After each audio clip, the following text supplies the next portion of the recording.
एक है इकोनॉमी, दूसरा है स्टॉक। स्टॉक मार्केट और इकोनॉमी में किस तरीके की चीज़ें होती हैं, कैसी गतिविधियाँ होती हैं, उसका मैंने फंडामेंटल स्ट्रक्चर आपको समझाने की कोशिश करी है। फंडामेंटल स्ट्रक्चर आपको समझना इसलिए ज़रूरी है कि आप किसी भी इंडस्ट्री में अगर एंटर करना चाहते हैं as a investor, as a trader, right, तो आपको इस समझने की कोशिश करना चाहिए कि वो प्लेटफॉर्म या वो इंडस्ट्री के प्रॉन्स एंड कॉन्स क्या हैं, वो इंडस्ट्री एक्चुअली उसका स्ट्रक्चर फ्रेमवर्क क्या है। करी भले वो ग्रीक हो, मतलब डेल्टा हो, थीटा हो, गामा हो, एक्स वाई जेड, या फिर इकोनॉमी के फैक्टर्स हो, भले वो इन्फ्लेशन हो, कंजप्शन का गिरना हो, रुपये की डिवैल्यूएशन हो, फॉरेन रिजर्व का कम होना हो, कि हम पहले अपने माइंड को मैप करें। और मैप करने के लिए जो ब्रिज है वो है एजुकेशन। तो मैंने अपने वीडियो में आपको ट्राई किया एजुकेट करने के लिए कि आप एक इकोनॉमी फैक्टर्स और हमारा स्टॉक मार्केट कैसे कंबाइंडली चलता है, इसको समझना है। अब इकोनॉमी में देखिए, हम विद इन इंडिया की बात करते हैं, ठीक है। तो इकोनॉमी में हमारा विद इन इंडिया की अगर हम बात करें तो भी हमारा मैक्रो और माइक्रो इकोनॉमिक्स आता है। माइक्रो इकोनॉमिक्स मतलब होता है वो इंडस्ट्री जिसके शेयर आप परचेज कर रहा है, उसका मैनेजमेंट कितना एफिशिएंटली, इफेक्टिवली वर्क कर रहा है।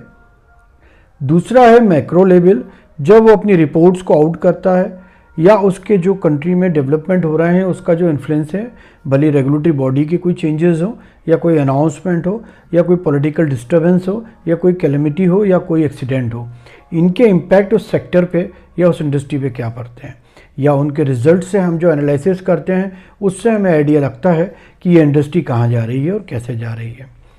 आज इनकी नॉलेज होना भी इम्पॉर्टेंट है। तो ये मैंने आपको एक माइक्रो और मैक्रो का एक कॉम्बिनेशन बताया। दूसरा हो गया है, अगर हम ऑल ओवर द वर्ल्ड देखते हैं तो फिर हम माइक्रो मतलब हमारी विद इन इंडिया में क्या एक्टिविटी चल रही हैं जो कि हमारी इंडस्ट्री को अफेक्ट करती हैं, और आउटर वर्ल्ड में क्या चीज़ें जैसी चल रही हैं। जैसे कि रिसेंटली आपको एग्जांपल के तौर में ट्रम्प के जो अनाउंसमेंट है वो मैं आपको, उससे जो टैरिफ में चाइना पे उसने टैरिफ बढ़ाया तो उसका इम्पैक्ट इंडिया में क्या पड़ेगा, इंडिया की क्या एक्सपोर्ट इंडस्ट्री बढ़ेगी। लेकिन इंडिया की कुछ माइक्रो प्रॉब्लम्स हैं, मतलब हमारी इंटरनल प्रॉब्लम्स हैं जो कि हमें अभी बढ़ने नहीं देंगी। भले वो जीडीपी का थोड़ा सा रुकना या नीचे आना हुआ, भले ही हमारी इंडस्ट्रीज़ की ग्रोथ रुक गई हो, भले ही हमारे यहाँ बैंकिंग का जो है, हम जानते हैं कि हमारे बैंकिंग सिस्टम में भी पैसे की कमी आई है।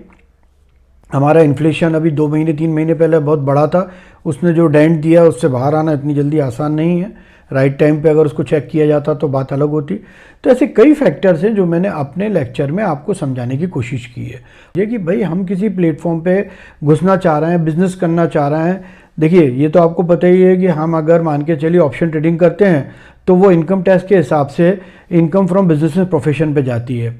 उसको डिफाइन इसलिए किया है कि आप उसको बिजनेस बनाएं, लेकिन बिजनेस को अगर एंटर कर रहे हो किसी बिजनेस में तो उसका नो हाउ तो समझोगे ना। तो आज हम रिस्क मैनेजमेंट के बगैर किसी चीज़ में पैसा कैसे लगा सकते हैं। तो दोस्तों और भाइयों, जो फैक्ट है मैं उसी को दोहरा रहा हूँ कि 97% लॉस कर रहे हैं।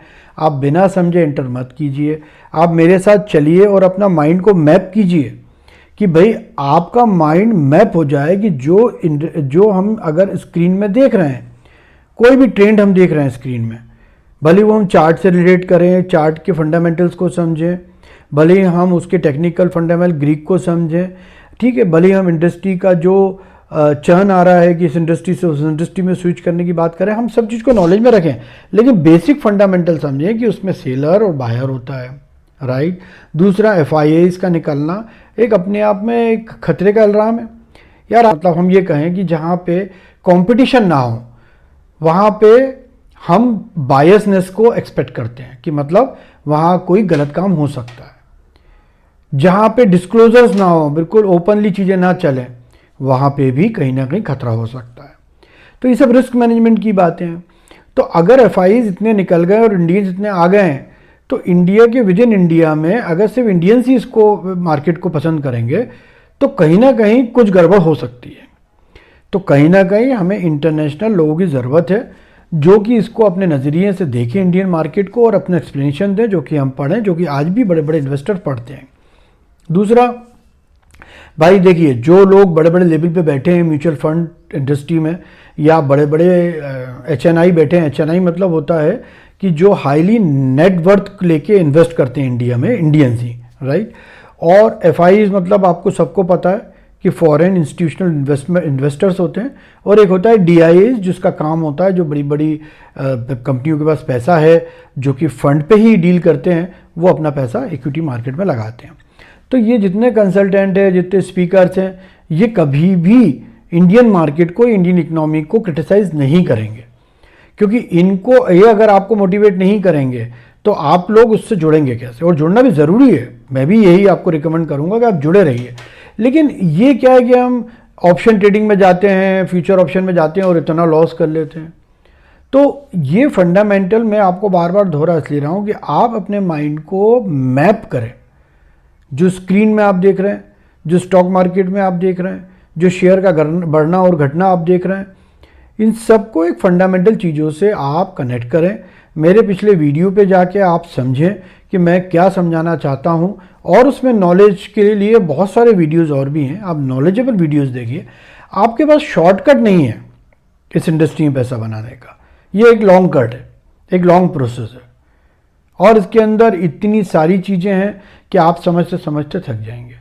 आपको बेसिक चीज़ें मैंने समझाने की कोशिश करी है, आप उसी पे ही रहिए, उसको समझिए और धीरे धीरे आगे बढ़िए कि हम आगे अपने पोर्टफोलियो को कैसे मैनेज कर सकते हैं।